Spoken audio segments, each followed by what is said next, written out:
This time we have the Lenovo K8 Plus smartphone here for unboxing. It comes with a 5.2-inch screen and it is powered by an octa-core MediaTek chipset. This smartphone is available in two variants, one with 3GB of RAM and the other variant has 4GB of RAM. We have here is the variant with 3GB of RAM, which is available for 11,000 rupees. The variant with 4GB of RAM sells for 12,000 rupees. Both variants are sold via Flipkart. I will leave a link in the description section in case you want to purchase it. Opening the box shows the phone itself. Let me keep this away for now and take a look at what else we get in the box. There is a SIM ejector tool and also some usual documentations. We get a standard MicroUSB cable and a charger.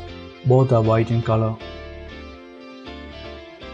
It is a regular charger with an output of 5.2 volts at 2 amperes.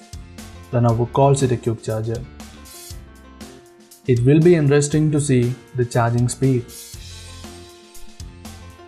We will be posting detailed reports on charging and battery life in the full review. Let's take a look at the phone now. It is partly plastic, the top and bottom are plastic. The back panel is metal. Despite the weight, it feels comfortable to hold. It weighs around 165 grams and thickness is 9 mm.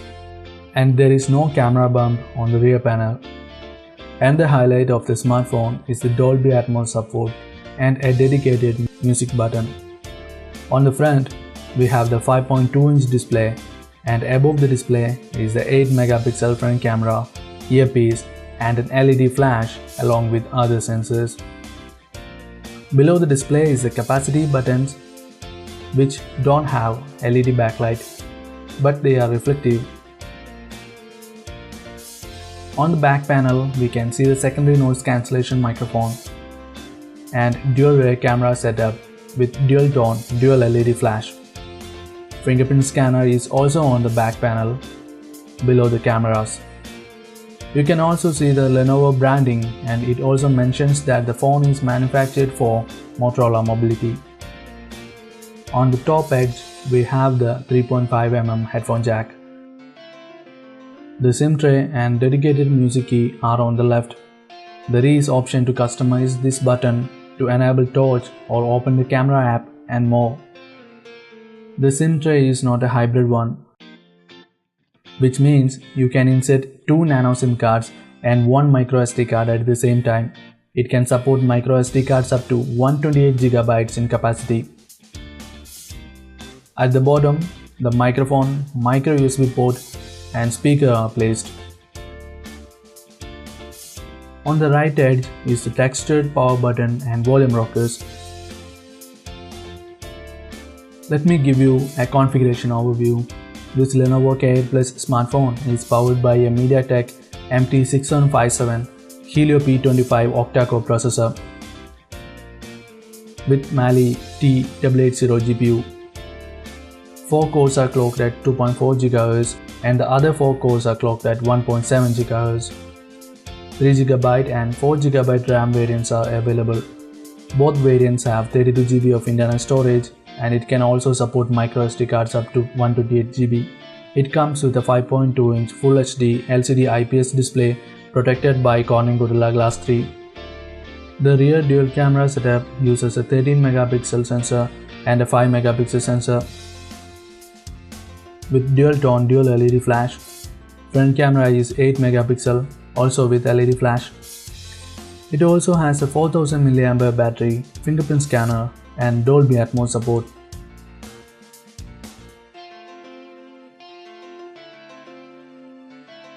It is good to see that Lenovo decided to go with the stock Android this time. Some apps like Microsoft Office apps are pre-installed, which cannot be uninstalled, but you can disable them. It runs on Android 7.1.1 Nougat, and all features of the stock Android are also present here. Out of the 32GB of internal storage, you will get around 22GB of free space. The 5.2-inch Full HD LCD IPS display has good viewing angles and color reproduction. Due to the smaller size, the display has a good pixel density of 424 pixels per inch. The smaller display makes the phone suitable for single-hand usage. Just like the Moto smartphones, there is a color mode option. By default, it is set to neutral. You can change it if you like vivid colors.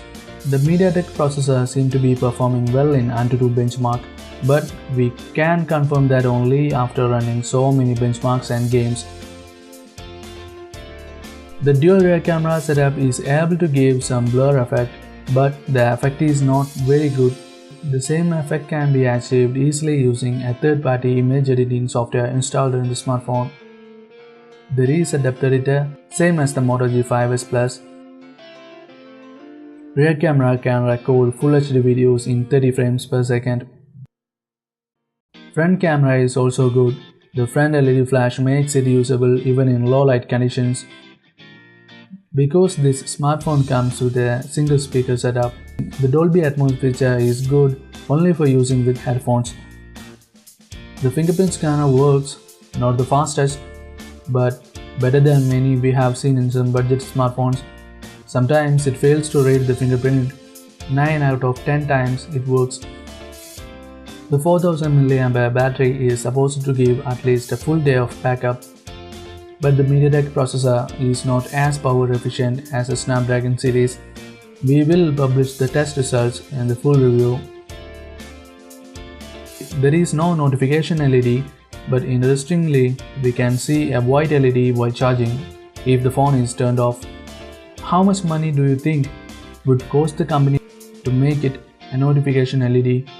It is like Lenovo planned to add a notification LED, but they forgot about it later.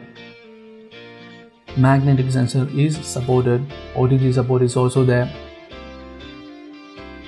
I was able to grab this smartphone for 9,000 rupees during the Big Billion Day sale in Flipkart. Even for rupees 11,000, it is good. But if you want a good rear camera, better add some more money and buy the Moto G5 Plus. Or if you want a smartphone with stock Android and cameras which can capture depth effects, go with the Xiaomi Mi 1.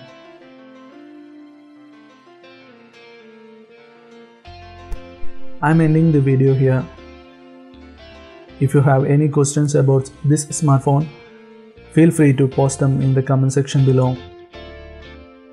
Please subscribe to our channel if you haven't already. Also, don't forget to like and share this video. Thanks for watching. Have a great day. See you next time.